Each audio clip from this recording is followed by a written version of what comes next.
Rule అనేది ఎవరికైనా ఒకటే, ముఖ్యమంత్రికైనా ఒకటే రూలే, సామాన్యునికైనా ఒకటే రూలే.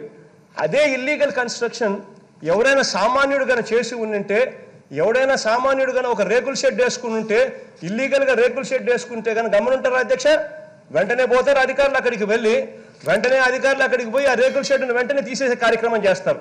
ఏమంటే సామాన్యుడు కాబట్టి తీసేస్తారు.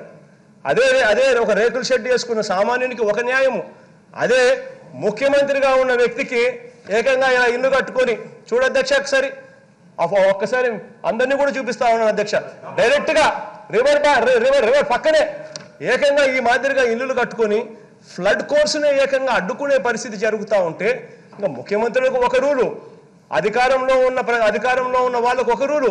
రాజకీయ చరిత్ర ఉంటే నలుగురికి రోల్ మోడల్గా ఉండాలి. ఆ రాజకీయ చరిత్ర నలుగురు చూసి అలాంటి నాయకుడు మా నాయకుడు అని చెప్పుకునే పరిస్థితిలో ఉండాలి.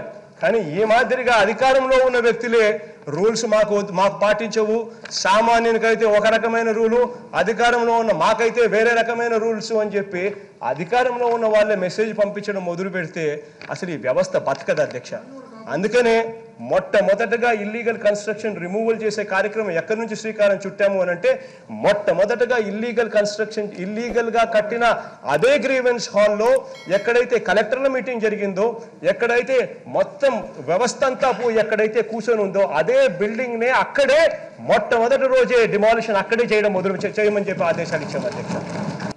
ఆర్డర్స్ ఇచ్చాము, వెంటనే వెకేట్ చేయండి, వెకేట్ చేయకపోతే ఈ బిల్డింగ్స్ కూడా డిమాలిష్ చేయబడతాయని చెప్పాం.